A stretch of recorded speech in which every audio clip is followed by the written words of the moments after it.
Miguel, también a Héctor Calderazzi, que es el moderador del Track 2, también lo invitamos para que se sumara, por favor.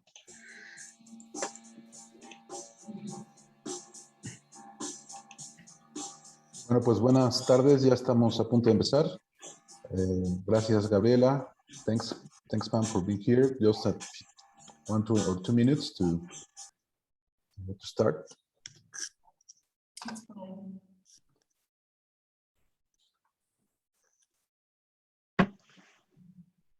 Héctor no ha ingresado aún a la sala.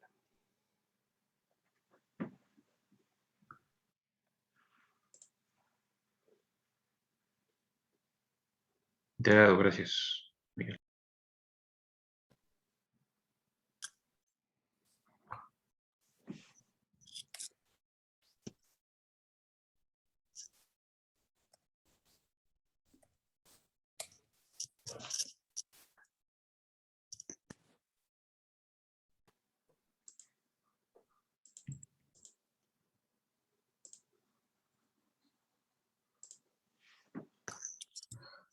Bueno, pues antes de iniciar, nada más recordarles que al final de la sesión queríamos tener una dinámica de tomarnos una foto. Vamos pues, a tratar de hacerlo pues al final, en unos minutos. Entonces, pues ahí todos estén preparados, ¿no? Con sus cámaras, por favor, para que podamos salir.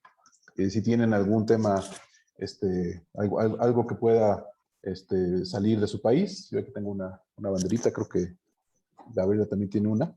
Entonces, para estar preparados. Bueno, y también les digo, al final vamos a tener una rifa de unas licencias de borrado seguro del proveedor blanco para celulares o para nuestros equipos. Entonces, espérense, al final va a estar también esta rifa. Bueno, entonces creo que ya estamos, ahora sí, ya justos, ya podemos dar inicio. Antes que nada, agradecerles a Gabriela. Thanks, Pam and Gabriela, for being here. Muchas gracias por acompañarnos. Seguramente ustedes ya las conocen, pero las presento. Pam Nigro es actualmente Vice Chair del Board de ISACA, y bueno, tiene muchísima experiencia en cuestiones de ciberseguridad. Ha sido responsable de la operación de TI de empresas, sobre todo en la práctica en el sector salud, y también es una reconocida, es una experta reconocida en este tipo de prácticas de ciberseguridad en el sector salud. Tiene más de 25 años de experiencia en las tecnologías de información. Ella, bueno, como ustedes saben, es Vice Chair del Board, y Gabriela Hernández es directora del Board. También es una abogada con también una amplia experiencia en el sector público. Ha sido en México CEO de G México. Ha tenido diferentes puestos en el gobierno. Estuvo en las negociaciones del Tratado de Comercio pues, trilateral que tenemos México, Estados Unidos y Canadá. Y bueno, también tiene una amplia experiencia en cuestiones también en boards, ¿no? En distintos boards en la que ella pertenece. Pues los dejo con ellas. Nos tienen preparado una muy agradable sesión. Muchísimas gracias nuevamente por estar con nosotros. Gracias, Roberto. Gracias, Roberto. Hola, buenas tardes todos, Iberoamérica. Es un privilegio poder estar con ustedes clausurando este evento. Y la verdad es que pensamos en una sorpresa, y la sorpresa es tener a Pam con nosotros. Es la Vice Chair de ISACA, del Board de ISACA. Ya la presentó Roberto, no necesita más presentación, y con el permiso de todos ustedes paso inglés para incorporarla. So Pam, thank you. We were just, Roberto kindly gave a brief about our bios, yours and mine, but I think, you know, this is Zoom, so everybody's seeing you. You're not my secret surprise anymore. You're the surprise.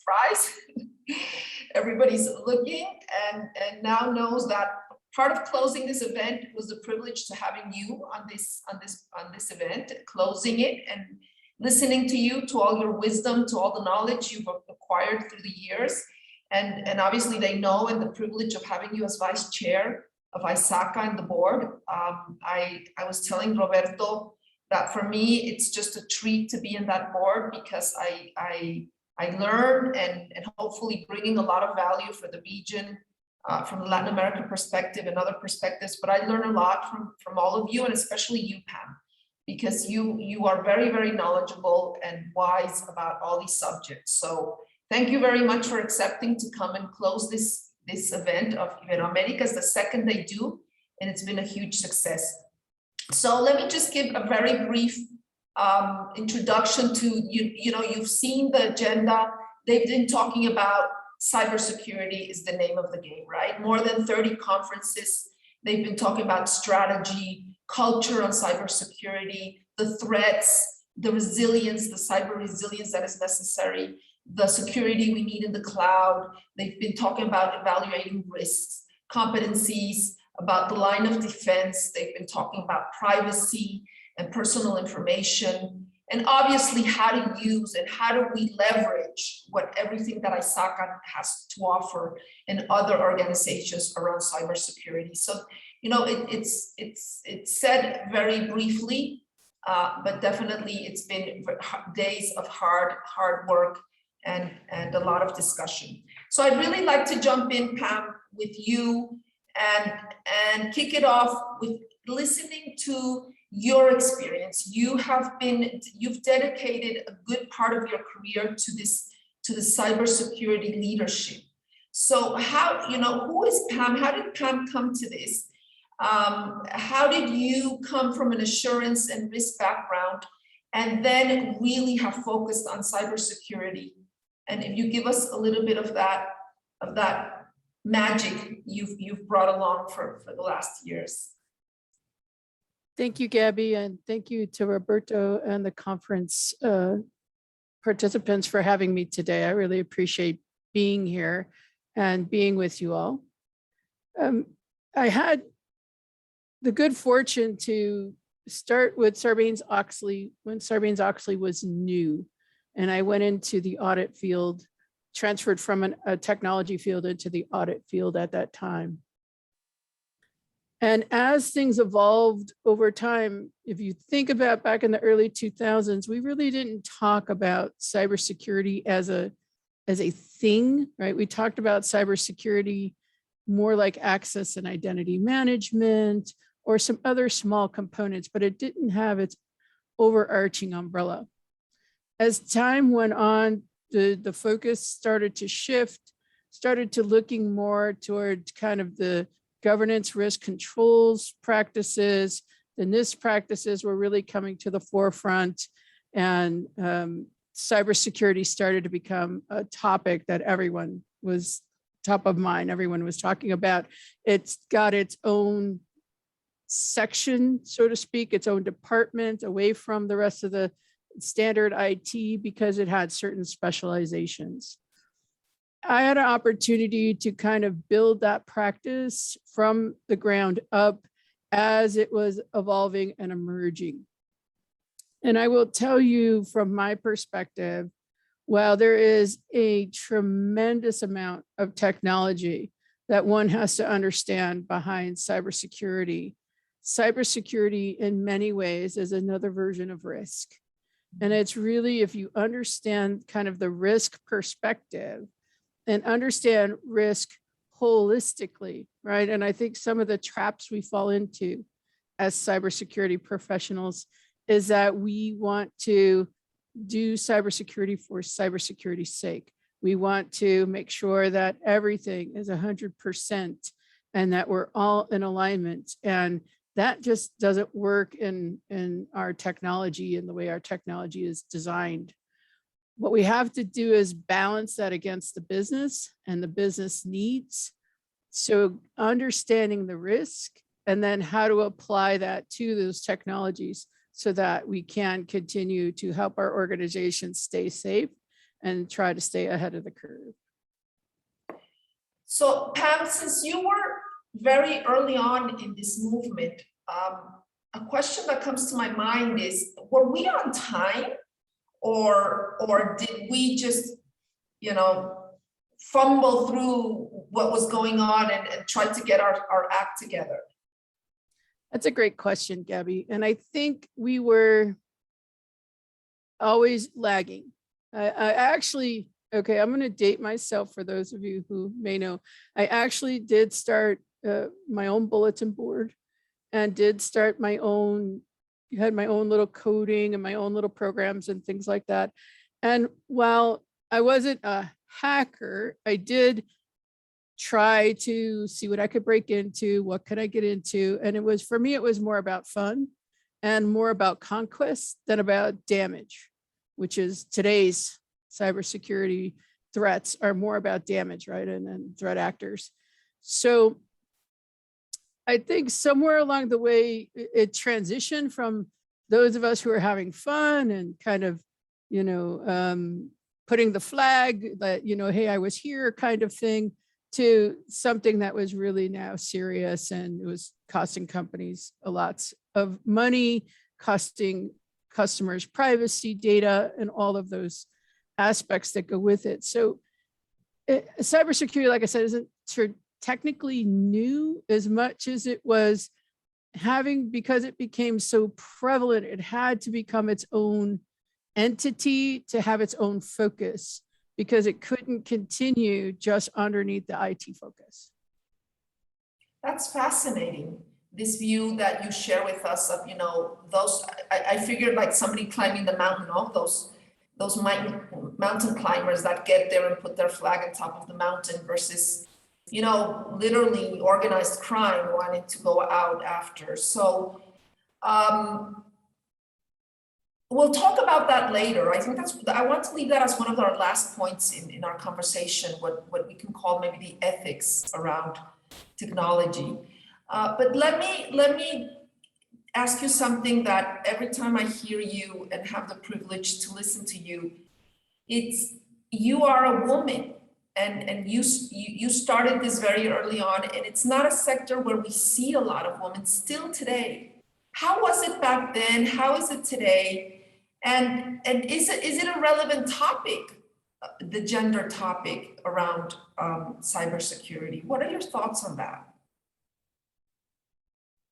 That has some very interesting aspects. In early on in my career, there weren't a lot of women. I was in a field of primarily by myself, and originally occasionally I would see another woman in conferences and things like that.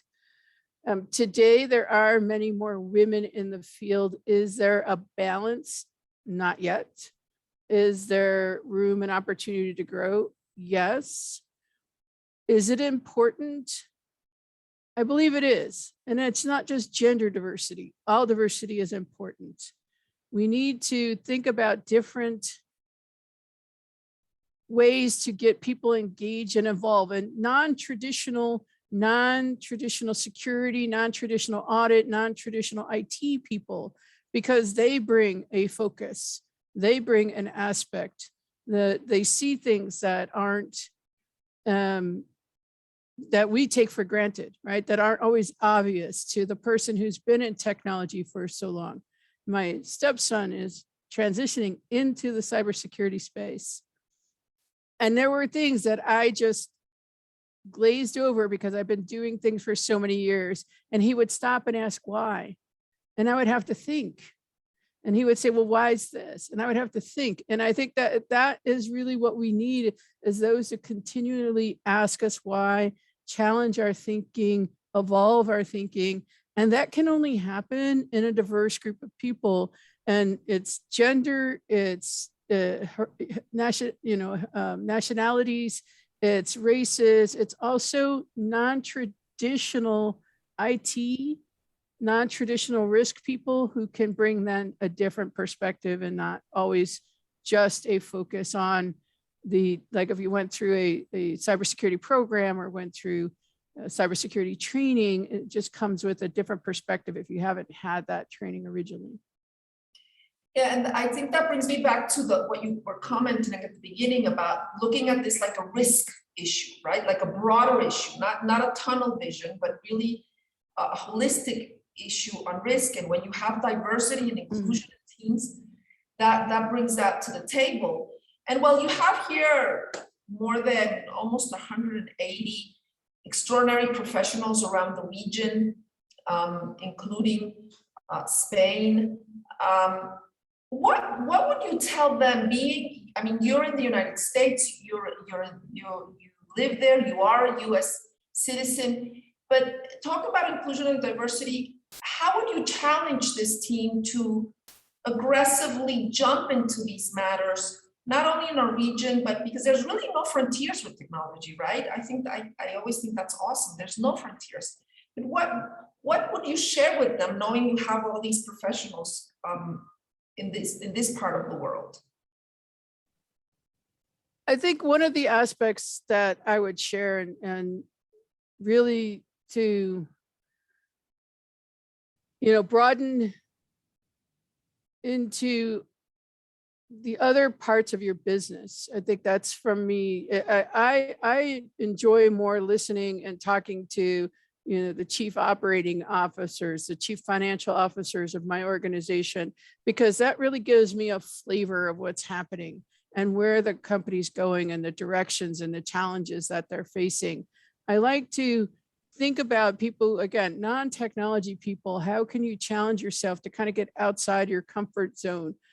Auditors love their audit space, are really good in their vertical. Cybersecurity, very similar, good in your vertical, but it's not just about those components. It is actually the whole business. So who in your own company, who in your own organization, who in your chapters that you could reach out to that may come with a different aspect or a different perspective from your own that you could share ideas with and share collaboration with. I know there's challenges in terms of some of the language issues, and I know ISACA has been really focused on making sure that we're being more comprehensive about making our information available in multi-languages. But one of the other channels that I find a lot of value in is some of the exchange information that's on some of theirs. And I know that's all done in English, but I get an opportunity to talk to so many people across the globe and the challenges that they're facing. And in many ways, what you do also find out is you're not alone. And I think that really helps because you start to think like you're the only one who really has ever seen this problem. And it isn't. There's a lot of other people facing it. So how can you build these ideas or get information and share ideas together? That's wonderful. Our common humanity, and I think ISACA is a great opportunity and platform for that. So that's very insightful.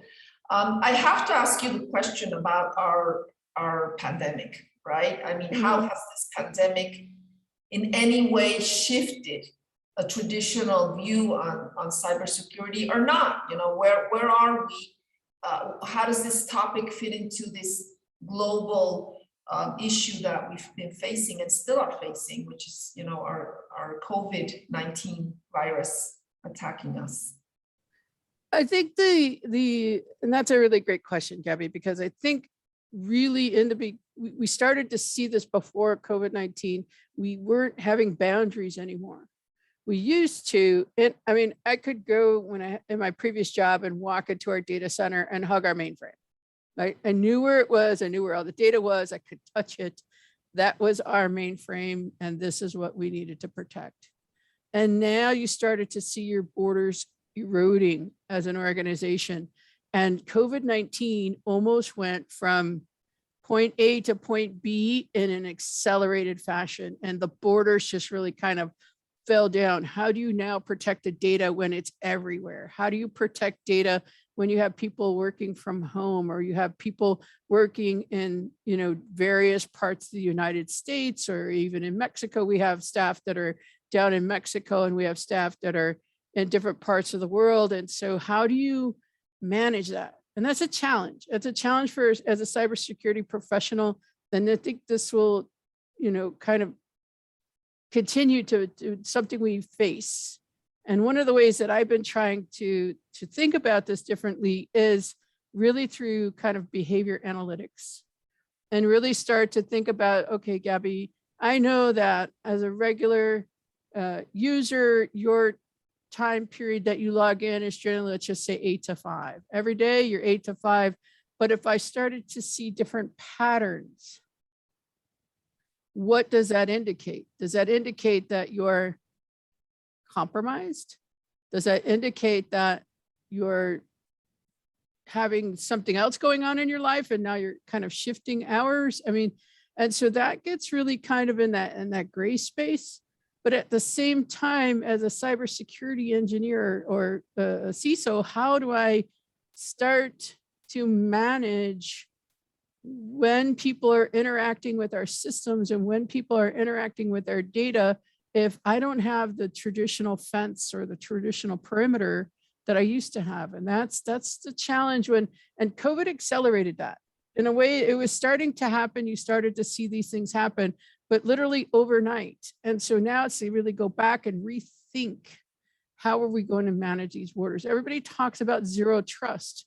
What does that mean? How do you make sure that you are looking at what's your transactions, your data, what's happening in your environment on a regular basis?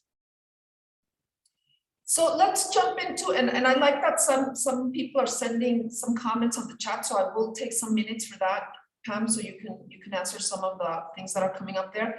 So let's jump into the ethics about this, right? Let's talk about, because, you know, it's very interesting, and a comment there in the chat came out, right? Behavior analytics. So employers are going to have a lot of information about employees. How do you use that information? You know, what is all this information that's now in the cloud? You have on the one hand the risks that of the misuse, but you also have the challenges of thinking, what are we going to do with all of that? What are your thoughts there on what we might say, call it the ethics of technology? And that's a super question with a lot of different facets into the ethics of it. I think I'm just going to kind of focus on one aspect, or we could turn this into a nice 2-hour session. But the thing, I honestly, we turn this on in our organization, and the amount of feedback and the negative feedback that we received was tremendous. And it was a difficult message, and it wasn't anything that I was trying to like spy on people. I'm not counting keystrokes. I'm not turning the camera on to see if you're working there. The Wall Street Journal, Financial Times, and New York Times and other papers that I read are all full of that, how your, employers monitoring you. I'm not really looking to monitor any one individual. I am looking at a macro sense. If you're, again, traditionally working at a particular hour, particular time of day, if I see things that are coming at off hours, is that something I need to worry about? Is that just something that, nope, you got a big deadline and you're working extra hours? So it becomes where you have to become more in tune with your organization and what's going on. And that gets bigger and harder companies, especially if they're facing, big deadlines, and you have different parts of the organizations kind of ebb and flow how they're, in the rise and fall of their work in terms of how their work is done. As an organization, I think from my perspective and my ethics and what I told my group is, I am not there to count fingers on keyboards. I'm not there to count keystrokes. I am there to look from a macro perspective of what is happening in the organization. I should know that most of our users are logged in between 7 a.m. and 7 p.m. And, if I start to see a lot of activity overnight, is there a question that I need to raise? We had an incident not too long ago, probably about end of last year, to where somebody, all of a sudden, I saw all this traffic hitting in an email late at night, and we caught it and we stopped it. But what we realized was that it was a compromised account, and they were just sending out tons of email. So I think as we protect you know, if we look at GDPR and we look at those other aspects in California Privacy Act, we have to take those very seriously. And just as much as we seriously protect our customers' data, we also need to seriously protect our employees' data, because we're not there to spy. I'm there to try to figure out kind of what's going on in the organization that would then start to show a trend in a different direction, that somebody might be in the system who doesn't belong. Okay, so yeah, very important, the use. What is the purpose of the use of the information? And I think the example you give is very clear. Let me take advantage of these last few minutes that we have. Daniel Gomez sent a chat saying, from a perspective of an auditor and through the evaluation, how can you translate the knowledge and make aware of the common users among an organization of the importance of cybersecurity? Very good question of Daniel. I guess he's saying, how do we, you know, you're experts, you know, how do you not have that tunnel vision, but you really make everybody aware of what cybersecurity means for the corporation? I'll share with you what I did last year, which I think was a one way to really get a resonate with the employees, was I turned cybersecurity into something for their children.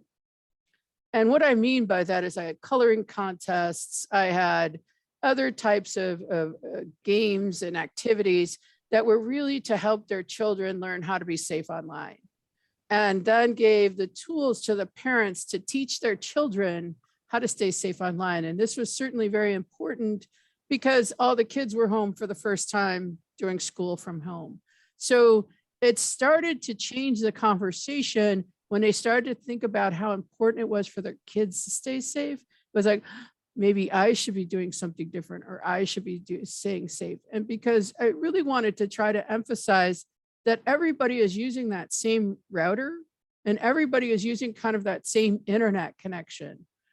And now the likelihood of something happening to, you know, my environment is not very high, but the likelihood of something happening to that individual's computer because their child gets a virus and then spreads it is much greater.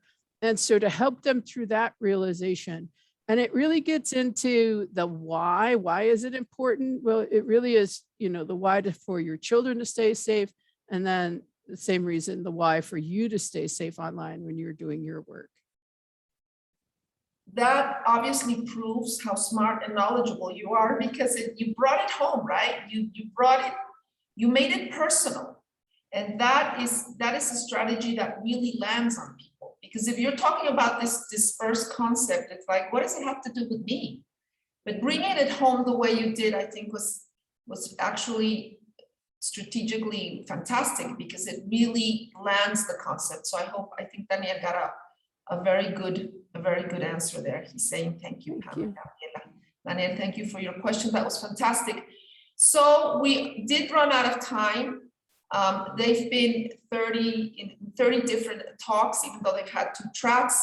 And I think we're between this conversation and probably many here in Mexico, their comida, their lunch, or maybe if it's later in the day or at night in Europe, we're in the middle of them and probably having just a nice relaxed meal or drink.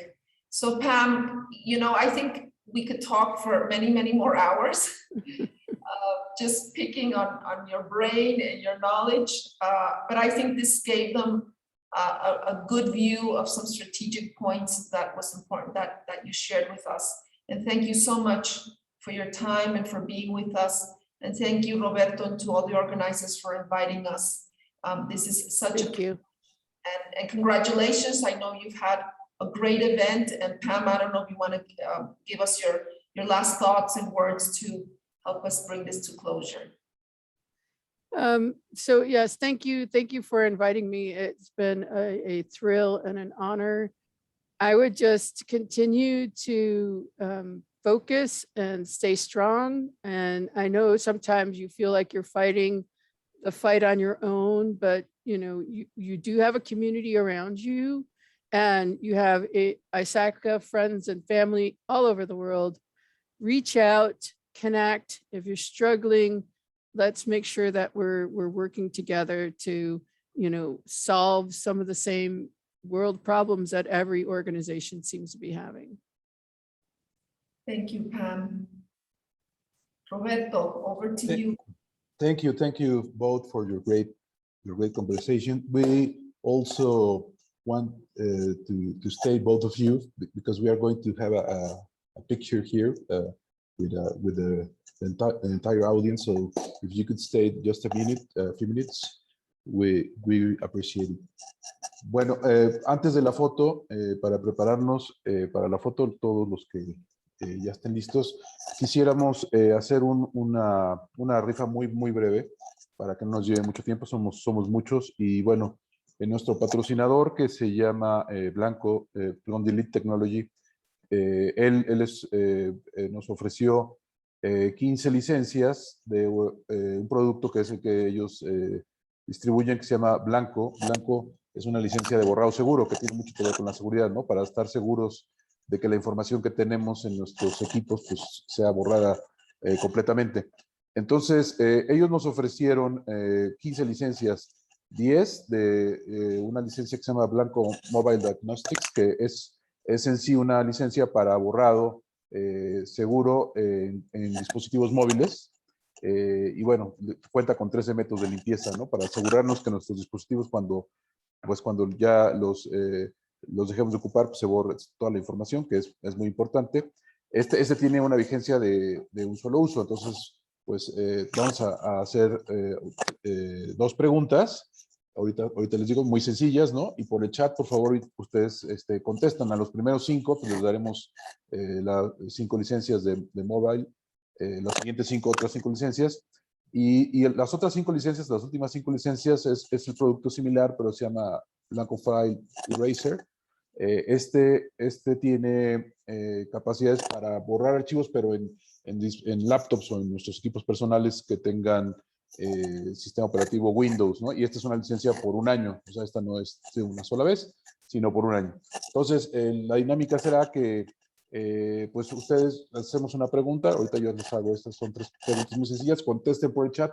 Los 5 primeros pues obtendrán pues estas licencias, ¿no? De cada pregunta.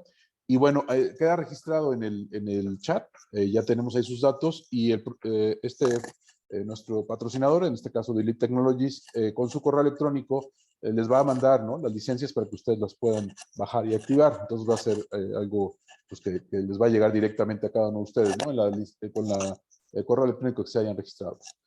Entonces, en lo que se va preparando, vamos a tomarnos 2 minutitos nada más en esto.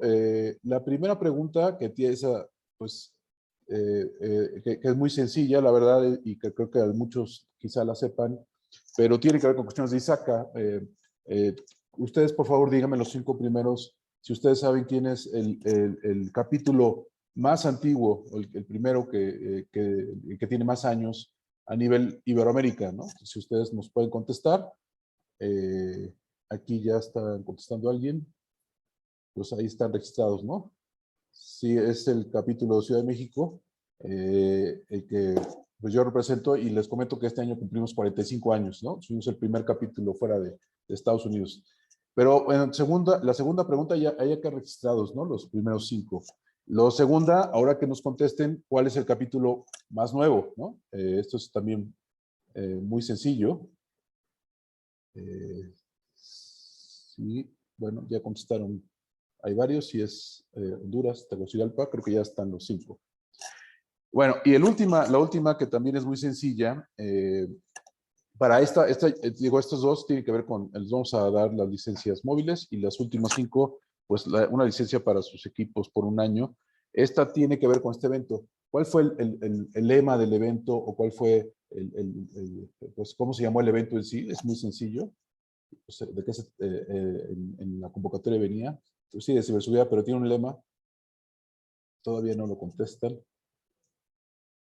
Venía en la convocatoria, no sé si ya contestó alguien. ¿Alguien bien? Nada más 1. Ya van 2. Ya van 3. tiene un lema, ¿no? Que ya lo están poniendo ahí. Ya va 4, ya están. Ok, entonces ya tenemos a los 5. Entonces todos estos, pues, les vamos a hacer llegar estas licencias vía, como les comento, por correo. Bueno, entonces ya nada más para cerrar el evento, si ustedes están de acuerdo, los invitamos a que abran sus pantallas. Si nos dan unos 2, 3 minutitos nada más para empezar a tomar las fotos, pues los invitamos a que vayan abriendo sus cámaras. Todos, por favor, los que pues los invitamos a que participen. La intención es que mandemos esta foto, pues la compartamos con los capítulos y ustedes van a poderse ver, no tengan pues ahí ningún inconveniente, les vamos a poner ahí. Vamos a dar unos minutitos a que salgamos, que nos veamos.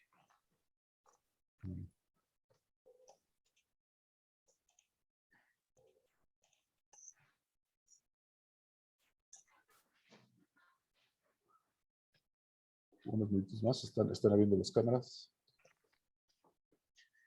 Que pongan su distintivo, si no, que no se les olvide, ¿no? Me tendrías que pasar la gorra, Rubén. Aquí está.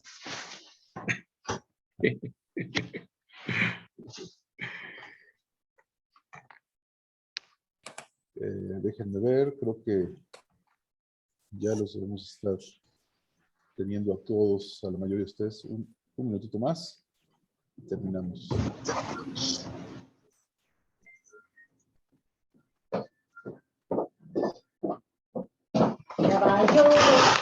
Muy bien. Pues muchísimas gracias a todos. Yo ya con eso tenemos una foto de bastantes de todos nosotros. Les vamos a hacer llegar a través de los capítulos para que nos veamos ahí. Bueno, pues yo quisiera nada más darle el micrófono a mis compañeros, que varios de ellos están aquí. Está con nosotros Roberto Soriano, que no sé si quiera. Él es en sí el que tuvo la idea y el que nos ha coordinado. En realidad es el que nos hizo posible este evento. Evidentemente nos convocó, pero gracias a él estamos aquí desde el año pasado. Qué bueno que estás con nosotros, Roberto. Si quieres unas palabras. Creo que no te escuchamos. Algo pasa. Sí, ahí está. ¿Sí?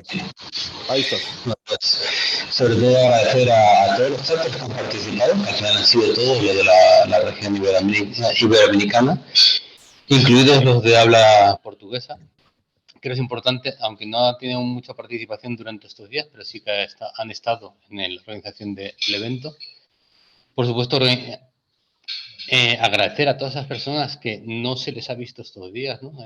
Su participación, pero ha sido muy importante. Es un trabajo muy duro el hacer estas 48 charlas entre más de 23 chapters. Creo que han sido más de 23 chapters los que hemos participado durante estos 5 días en 2 tracks consecutivos. El trabajo que se ha realizado, ¿verdad? Ha sido fuerte. En todo momento estamos por chat, por correo. Entonces, bueno, se ha conseguido una importante labor de concienciación y han habido muchas personas interesadas. Yo creo que es la parte importante, ¿no? Entonces, bueno, poco más que decir. Agradeceros de nuevo a todos los que nos habéis ayudado a organizar este evento, que creo que es, de nuevo, un precedente, no, una realidad del We Are One, ¿no? Ese famoso hashtag que apareció hace unos cuantos años ya en ISACA. Y poco más. Si queréis alguno de los compañeros, Rubén, Héctor, Eduardo, comentar algo más. Gracias, Roberto. Pues coincido con tu opinión. Si se recordarán, el año pasado el evento que fue el primer congreso, a lo mejor no lo saben, pero lo organizamos en un tiempo récord y salió también muy bien, ¿no? La verdad que con la idea que Roberto Soriano tuvo, fue una muy buena convocatoria y la verdad que salió muy bien. Y este año, pues creo que hemos excedido, pues porque ahora fueron 2 tracks, ¿no? En simultáneo y fueron más días de lo que fue el primer evento, recuerdan que fueron menos. Pues no me resta más que agradecer. La verdad que atrás de todo este evento hay mucha gente que colaboró, que participó con tiempo.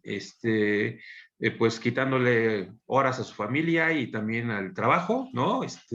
Trabajando sábados y domingos. Entonces creo que es el resultado que hemos obtenido, creo que es muy bueno y agradecemos mucho su participación y asistencia y agradecer a los moderadores, a los que estuvieron detrás de cámaras con el Zoom, a los que coordinaron cada uno de los comités, el de imagen, el de calidad, el de patrocinios. La verdad que atrás hay muchísimo trabajo y esperamos contar con su ayuda para los siguientes eventos, que se viene un reto importante, ¿no? Para superar viene algo importante.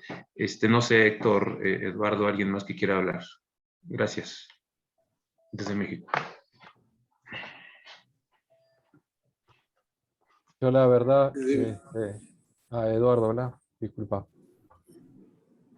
No, simplemente de mi parte dar las gracias a todo el comité organizador y dar las gracias también a todos los que han colaborado en todos los sentidos, porque bueno, esto ha sido un esfuerzo de todos y ha sido muchas horas de dedicación y este año, como bien dijo Rubén, fue un tema de innovar trabajando sobre temas de 2 pistas simultáneas que el año pasado no se había hecho, entonces hubo que coordinar más de 48 ponencias y hubo que trabajar mucho con los expositores para alinear las temáticas, así que bueno, desde el punto de vista de ISACA a nivel Iberoamérica, muy agradecido por haber podido participar y creo que esto es un incentivo para poder seguir trabajando para futuros congresos. Sin más, los saludo a todos y les doy las muchas gracias.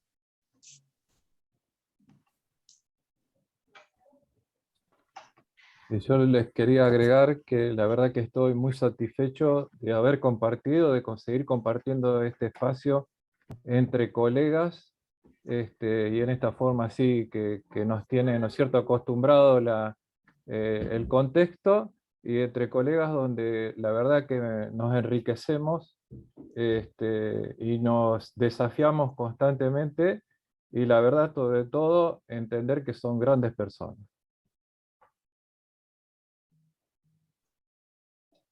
Pues muy bien, creo que ya de los que teníamos aquí capacidad de hablar, creo que ya estamos todos, o sea que somos anfitriones, pues muchísimas gracias a todos.